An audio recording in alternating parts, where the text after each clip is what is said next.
Bien, reiteramos la invitación para aquellas personas que quieran presenciar de alguna manera radialmente lo que va a ser la Feria Internacional del Libro de...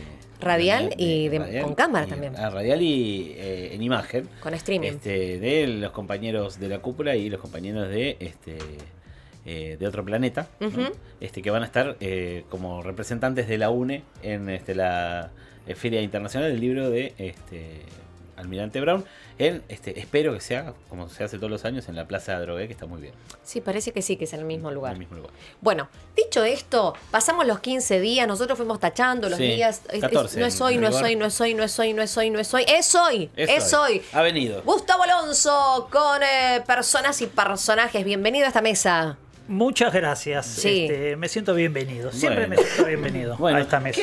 A ver, ¿cuál sería la banda musical que te representa o que te expresa? La banda musical que me expresa. Sí. Oasis. No, perdón. No. Radiohead. Radiohead. Sí, soy más depresivo. Quizá deberíamos pedirle a nuestro operador que te piense una columnita, un temita de Radiohead para... Ajá. ¿O cuál te gustaría a vos? Lo que pasa es que yo hay veces me armo la cortina según el tema. Exacto. Hoy ya les mandé. Hay veces... Entonces, ¿por qué lo vas a encasillar en un solo tema cuando uno puede ser un crisol de oportunidades? Bueno, porque ese crisol de oportunidades, como son todos los artistas son así. Como son todos nuestros columnistas y columnistas, para que tenga una identidad, puede ser. Bueno, buscate dos temas, uno arriba y uno medio abajo. Muy bien. Bueno, ¿qué tenemos para hoy? Personas y personajes, hoy por primera vez personaje. A ver. Bien, qué lindo. Y que tiene que ver con esta remera. Ajá. Y que no es otro que es Hamlet. Posiblemente el personaje más influyente yo diría más que de la dramaturgia, directamente de la literatura. En otros medios. En otras plataformas. ¿No? O sea, todo el mundo sabe, todo el mundo escuchó alguna vez hablar de Hamlet, ¿no? Hay algo ahí. Se me viene a la cabeza dos frases que no sé si son de la obra, pero se las atribuyen. Algo huele mal en Dinamarca. Sí, claro. ¿Sí? Y ser o no ser. Exactamente. Esa es la cuestión. Bueno, vamos con el primer cortecito, con el 1, que ahí está una de las frases una de las 3 frases más emblemáticas de Hamlet. Ser o no ser. Esa es la duda. ¿Qué es más digno para la conciencia de uno? ¿Sufrir estoicamente los dardos y los sondazos de una suerte vergonzosa? ¿O tomar las armas contra un océano de injusticias y oponerse a ellas haciéndolas cesar? Morir. Dormir nada más. Y con un sueño podemos decir que acabamos con los dolores del alma y las 1000 heridas que sufre la carne por su propia naturaleza. Esa es la extinción final fervientemente deseada.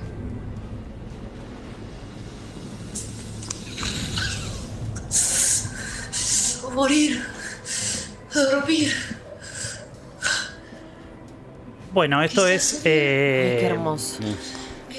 Hamlet Metamorfosis, una versión dirigida por Rivas con Gabriela Toscano. Qué hermosa muy interesante porque es Hamlet interpretado por una mujer, pero no es Hamleta, digamos. Claro, es Hamlet interpretado por una mujer. Entonces ya ahí hay como una tensión, una ruptura, y el ser o no ser en realidad es un soliloquio. O sea, los espectadores estamos asistiendo a alguien que piensa en voz alta, que esa es la marca de Hamlet, el ser o no ser, que en realidad en inglés el to be o not to be tiene más, es ser, es estar, tiene como otra cosa. Más acepciones que pero en sí mismo tiene esta cosa existencial de está pensando en el ser. Es una cosa como muy extraña. Y ahí aparece todos tenemos la imagen como que el ser o no ser es Hamlet sosteniendo una calavera. Exacto. Sí. Cosa que es completamente inexacta porque esa escena es del acto 3 y lo de la calavera es cuando él encuentra con un enterrador que va al cementerio y le dice que es el cráneo de Yorick, que había sido el bufón, que él lo conocía de chico y que lo animaba, digamos. No tiene nada que ver, no se entiende por qué la historia llevó la síntesis. No, incluso mi remera, que es TV or not TV. Muy buena. No se sabe por qué. En Argentina fue también inmortalizado Tato Bores. Tenía el Ser o No Ser, en algún momento bajaba la luz y hacía ese chiste en sus monólogos, en sus programas. Pero bueno, tiene toda una tradición teatral de la cual algo huele a podrido en Dinamarca, y el Ser o No Ser tiene un poco de eso. No se sabe si se escribió en 1599 o en 1601, se estrena en 1603. Lo estrena Shakespeare. Y era muy, muy complejo porque el teatro en ese momento formaba parte también, como decimos siempre, del entretenimiento, del espectáculo en general, del que también participaban las variedades. Claro. Cumplía una función fundamental en la sociedad. Exactamente. Él tenía su propio teatro, que está en pie todavía turísticamente, que es el Teatro del Globo. Pero bueno, Hamlet dura casi 4 horas en su versión original. De hecho, Joaquín Furriel la hizo en el San Martín, hizo de Hamlet hace 3 o 4 años y tenía esa duración, tenía un intervalo en el medio. Unas vacaciones prácticamente. Sí, la versión que todos conocemos es bastante más corta porque tiene 25 personajes. Algunos se mueren enseguida o pasa el funebrero está una sola vez. Los directores empiezan a decir en el primer acto sos el funebrero, en el segundo sos no sé quién, y así. Claro. Pero es complejo, más de 25 personajes tiene. Bueno, decíamos, tiene toda esa estructura tan escénica y qué sé yo, pero con la época de las variedades, en Londres aparece publicitado una pelea de osos, un enfrentamiento entre osos, cosa que después también se hizo muchísimos años después en la Argentina, que le ponían guantes de boxeador a un oso y algún luchador peleaba contra un oso. Estos eran osos amaestrados que le ponían guantes a cada uno. ¿Y qué pasa? Todo el pueblerío podía apostar a eso, era más divertido que el teatro. Entonces no había ninguna forma de convocar. Entonces se dice, D'Artagnan, siempre cuenta Alejandro D'Artagnan, el director, que lo publicitaban como: vengan a ver a Hamlet, la obra con más muertos en escena. Qué bueno. Lo vendía así. Para competir con los osos. Exactamente, claro. Y hay todavía se puede buscar, están como los afiches, los papiros de esa época, los afiches en el Teatro del Globo diciendo: vengan a ver Hamlet. Es un policial, es una obra política, o sea, si uno lo lee, más allá de es muy poético, pero tiene un sistema como de rimas por momentos.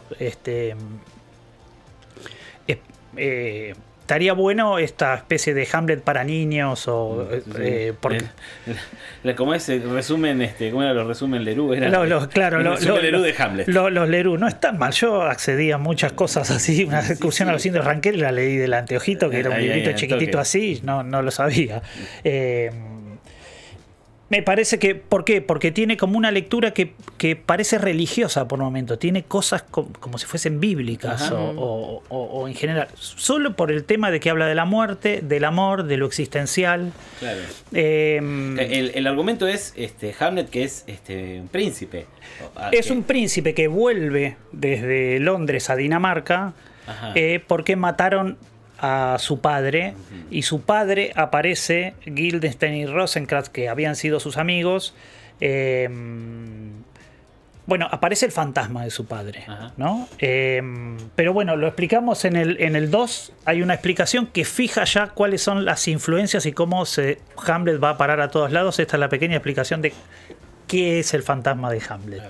¿Hubo una vez un joven príncipe en Dinamarca? Los daneses son famélicos, feudalismo. ¡Hamlet, véngame! ¿Papá? Sí, he regresado de entre los muertos. Yo diría que has regresado de un banquete. ¡Pequeño demonio! Hijo mío, debo darte una aterradora noticia. He sido asesinado. ¡Dije asesinado! ¿En serio? ¡Observa! En tanto dormía, tu tío Claudio vertió veneno en mi oreja. Un veneno muy efectivo.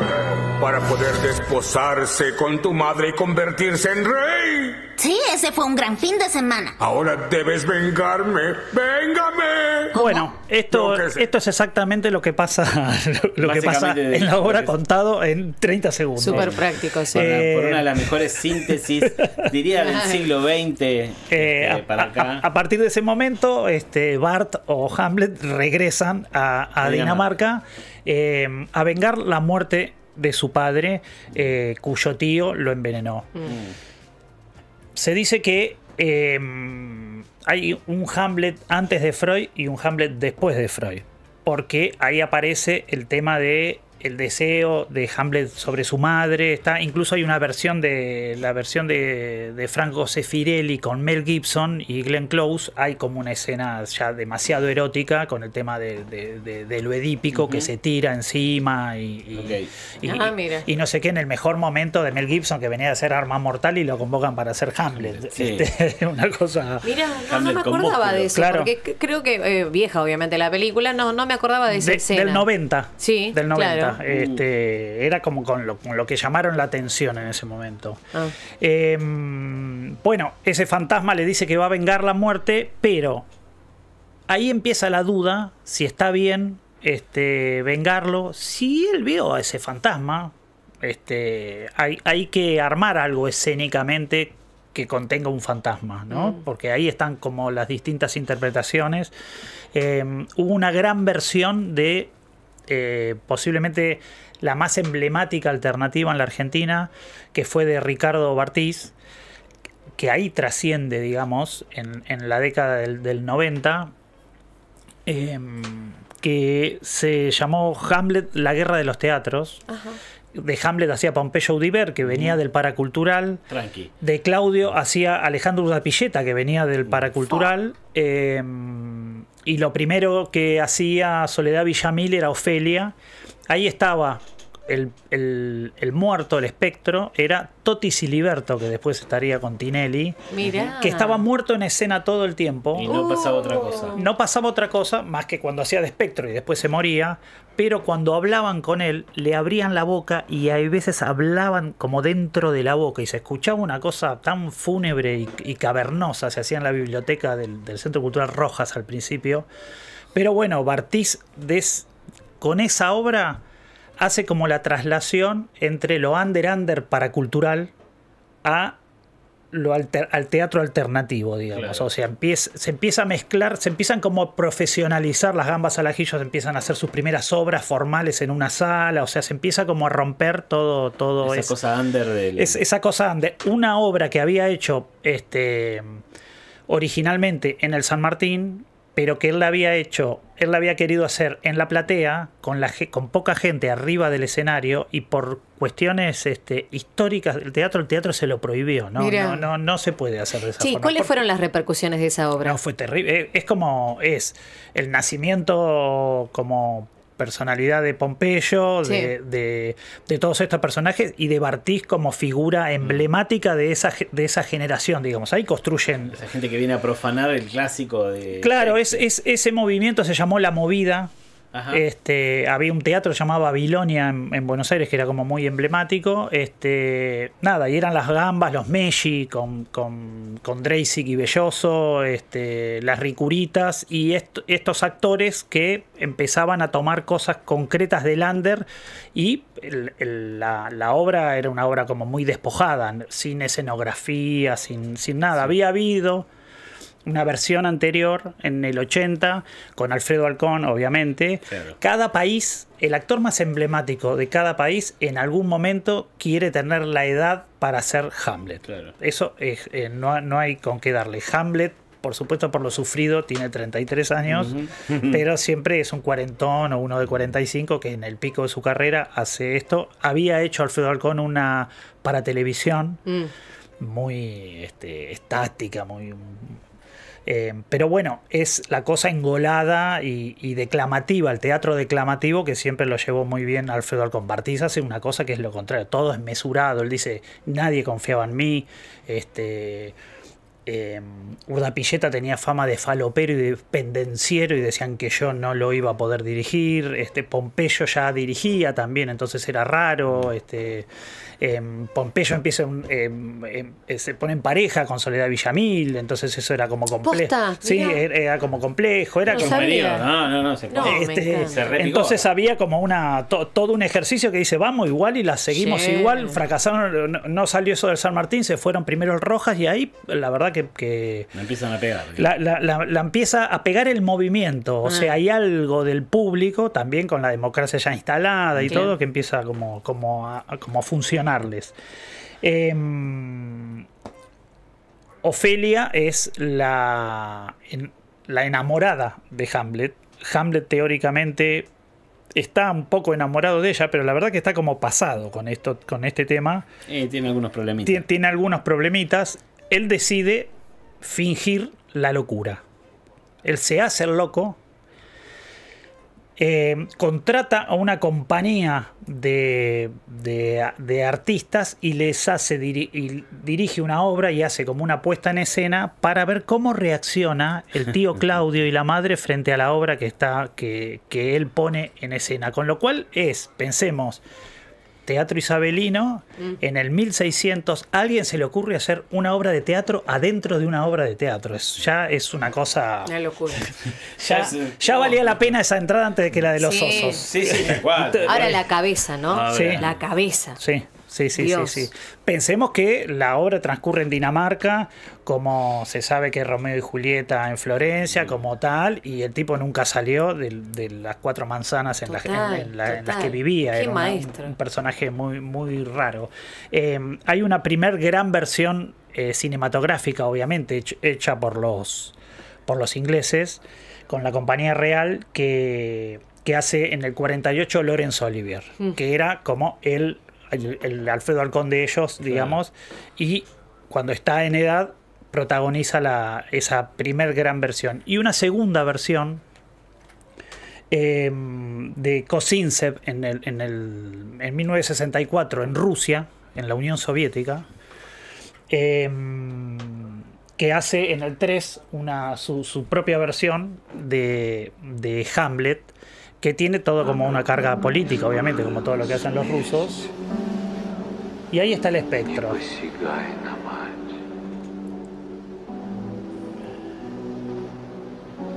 Es muy difícil.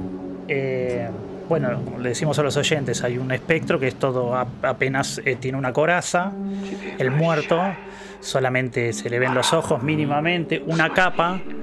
Una máscara que él descubre. Una máscara que él descubre, pero que no se alcanza a ver del todo.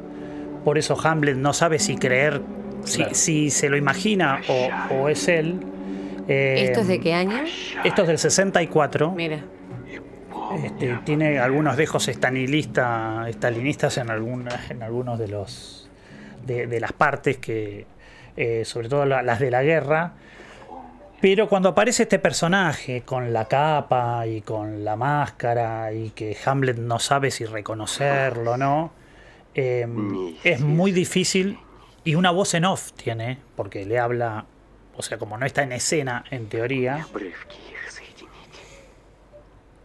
que le susurra, es muy difícil no ver influencias de Darth Vader en ese personaje, sobre todo no en lo inicial, que seguramente no tenía ni idea por cómo está hecho toda la Star Wars. Se ve que lo han ido escribiendo sobre la marcha, entonces en el final que era el padre, qué sé yo, pero hay una influencia en ese final, la voz basado en la voz. Hay algo ahí también de loco, acá también está. O puede estar, porque finalmente Hamlet, lo que es Hamlet es la duda. ¿Será verdad que mi tío, el hermano de mi viejo, haberlo envenenado y ahora se curte a mi vieja y pasa todo y queda a cargo del reino cuando me tocaba a mí, porque aparte hay una cosa a puentear en la fila. Claro, ese es el tema. El tipo había combatido con los piratas, había sido secuestrado por unos piratas, toda una épica que no está en la obra como la conocemos todos, pero que está en la obra total, en los relatos, y el tipo viene como, che, esto para mí, rey, querido. Che, me dijeron que está tu papá dando vueltas, te va a contar una cosa. Decíamos que están muy buenas las interpretaciones políticas, las existenciales, con esto del ser o no ser y qué sé yo. Y después tiene una trama que es una trama casi policial, como todo lo que hace Shakespeare. Es decir, es muy sencillo interpretar cosas en El Padrino que son de Shakespeare, todo lo que son situaciones familiares, de Succession hasta Esmeralda Mitre, se puede interpretar desde ese lugar, ¿no? Qué prolífico, ¿no? Shakespeare como autor, pienso, y qué capacidad de reinterpretar de alguna manera la tragedia griega. Porque de alguna manera viene a traer esos mitos a una instancia un poco. Está bien que estamos hablando del siglo XV, ¿no? O sea, pero no obstante, las trajo mucho más cerca de lo que nos quedaban los griegos. Bueno, digamos que el teatro isabelino es como el mojón siguiente desde los griegos. Bueno, claro. no por nada se dice que Hamlet, por ejemplo, si el mito analizado por el psicoanálisis no hubiese sido Edipo, hubiese sido Hamlet. Porque, porque reproduce de algún modo. Exacto. Si no hubiera tenido el antecedente edípico, claro, íbamos a Hamlet. En el 93 se hace. Estaba cerrada la carrera de cine en la Facultad de Artes, cerrada por la dictadura. Había un taller audiovisual. Y un grupo que integraban ese taller audiovisual que lideraba un maestro que se llama Carlos Ballina, decide hacer una versión de Hamlet en el teatro argentino, en la estructura del teatro argentino abandonada de hormigón, que estuvo durante años abandonada. Entonces que ese fuese el castillo de Elsinor, y se armó ahí una versión posible, porque de algún modo era como una intervención, sería, ¿no? Una cosa que nunca se hizo. Después, bueno, yo hice un documental sobre eso. Finalmente se terminó, pero era como en VHS todo. Pero estaba la idea de una carrera de cine cerrada por la dictadura, la misma dictadura que en teoría incendió el teatro y armó una construcción, y ese palacio lo hizo mierda. Armó una construcción que quedó abandonada durante años, que era horrible, sin actores profesionales, era todo como un caos. Que vamos a saltear. En el 96, Kenneth Branagh hace su Hamlet con la Compañía Real. Él es quien hereda, de algún modo, es reconocido. Laurence Olivier fue declarado Lord. Es Sir Laurence Olivier, a partir de que dirigió la compañía, la Royal Theatre, no sé qué, de Londres, de Gran Bretaña, y Kenneth Branagh era como su sucesor, un poco más relacionado con Hollywood, pero él siempre quería hacer cosas como inglesas, más inglesas. Es el que hace Enrique VIII. Hace Enrique VIII, no, Enrique V.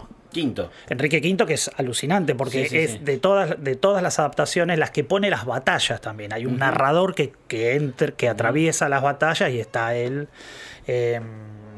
Está muy bien y dura 3 horas. También. 3 horas largas. Es la adaptación más parecida. Si bien la acerca un poco en el tiempo.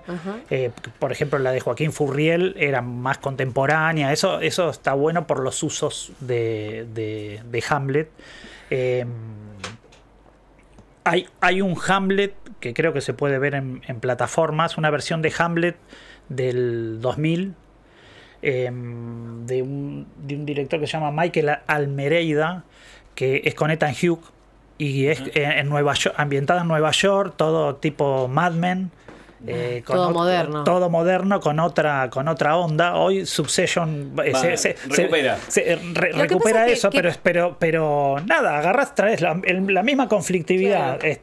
En lugar de un palacio, es una corporación, o es un lineamiento político, o es lo puedes adaptar. Hay venganza, hay muerte, claro, chao. listo. Es que pensaba eso, digo, ¿qué vuelta de rosca le tenés que dar como director? Poner una inversión para algo que ya está, no sé si es la palabra trillado, ya está visto, es un clásico, tenés que darlo para atrapar, digo, ¿no? Exacto.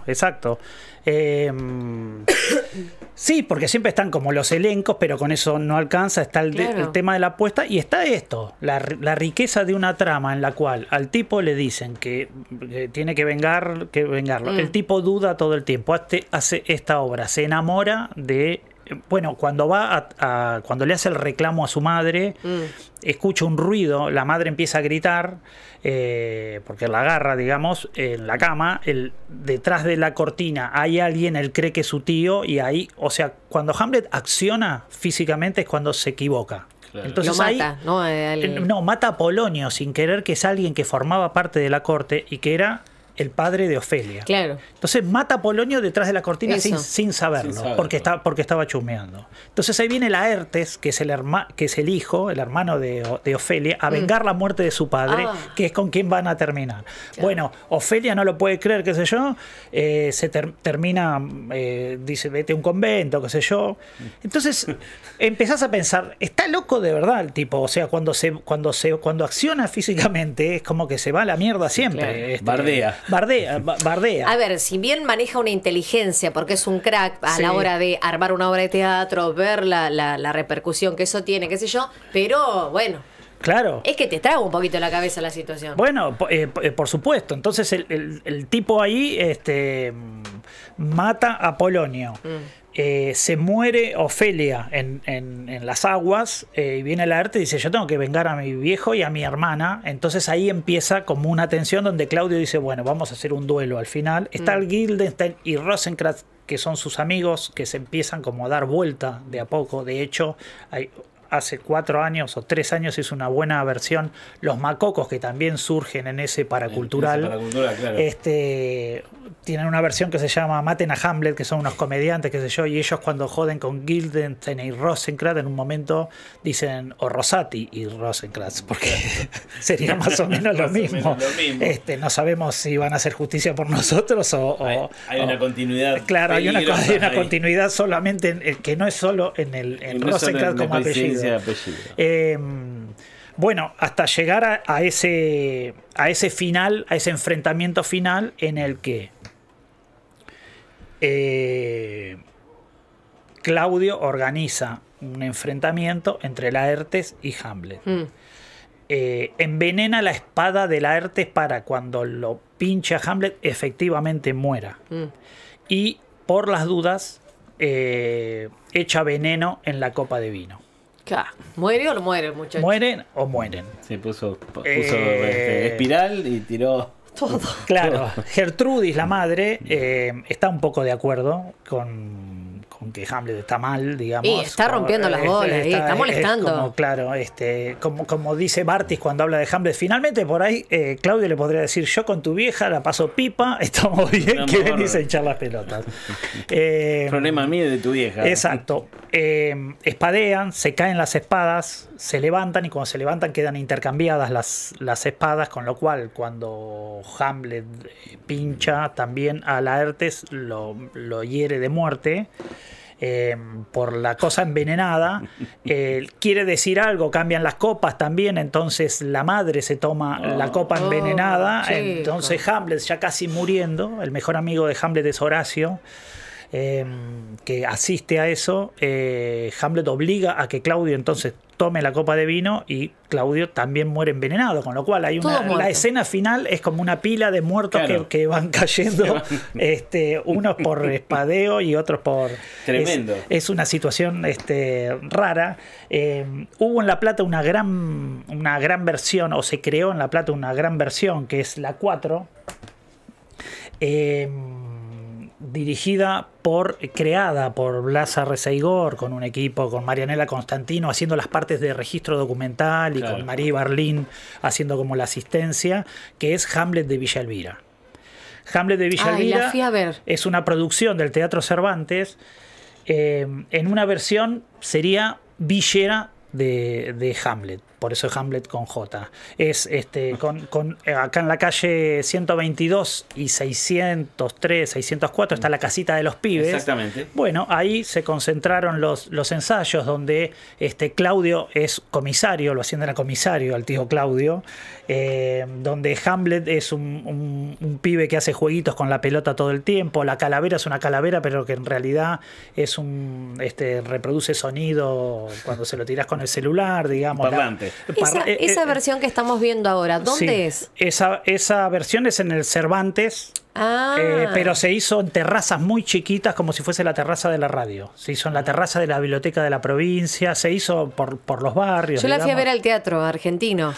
Bueno. Hace 2 años. Pero era para hacerla en cualquier lado porque es casas de chapa, el amigo Horacio, el tío comisario es una actriz, entonces ya está el tema de la cuestión de género. Es amigo, le falta algo entre las piernas para ser un amigo, tu amigo. Ahí todo el tiempo está como eso. Ella trabaja en una peluquería. Exacto. En un salón de belleza. Exactamente. Y lo que tiene es que es muy bueno porque cuando empieza a trabajar con los grupos de teatro popular, de teatro barrial, cuando empieza a investigar Blas con todo el equipo, bueno, si habían escuchado de Hamlet, o qué era Hamlet para ellos, y por supuesto que habían escuchado hablar de Hamlet, claro, porque es el chocolate más vendido en los trenes. Exactamente. Y sí, que no es chocolate. Exactamente. Claro. Entonces, fíjate hasta dónde llega el uso, cómo alguien puede tener una referencia por algo, aunque no tenga nada que ver, digamos. El último ejemplo, es algo que está en Movie, que se estrenó hace muy poco en Movie, que es muy, muy flashero, se llama Grand Death Hamlet, y es un cruce entre Hamlet adaptado a GTA, o sea, es como una especie de vendido como un documental sobre Hamlet, pero es una especie un jueguito? Sí. Claro, es una película. Es una película pero con la estructura de un videojuego. Con la máquina de Unreal, que es el motor del juego. Exactamente. Che, qué bueno. ¿Y dónde estaría ambientada? No, está ambientada dentro del juego. O sea, la estética es la del juego preexistente. Esos son todos los festivales que ganó. Mira. No alcanzás a ver dónde está la trama del todo, porque es como mucho más de enfrentamiento. Claro. O sea, si querés muchos muertos en escena, a estos juegan los pibes ahora, y también los adultos. Pero es como muy, muy, muy extraña.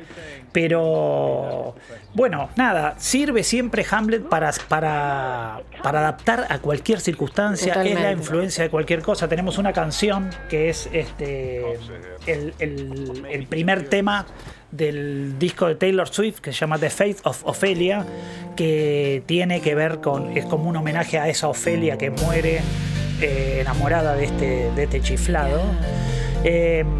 Pero bueno, es como decís, ¿cómo un tipo pudo pensar todo esto, toda esta trama, meterla para tan visionario? Un visionario, aparte realmente la política vos hoy la podés leer de acá, porque podés leerla desde al peronismo ni hablar, se aplica hermosamente, ¿no? Pero desde pensar en Macri juntándose ahora, ese Macri al que su padre decía que era medio boludo. Podés pensar en San José 1111 con esa reina detenida, con su hijo ahí, y no está en el acto de quien parecía ser el sucesor de ese reino en la casa que era de su hija. O podés pensar en un presidente que es loco, está loco, se hace loco, habla solo. No lo sabe. Sí sabemos que algo huele a podrido, digamos, en Argentina. En Argentina, digamos, o sea. Che, qué interesante. Muchas gracias. Qué bueno, qué bueno. ¿Sabes que hay una referencia que no sé si es exacta, pero de alguna manera coincide? El Rey León. Bueno, Totalmente. Guildenstern y Rosencrantz son Pumba y Timón.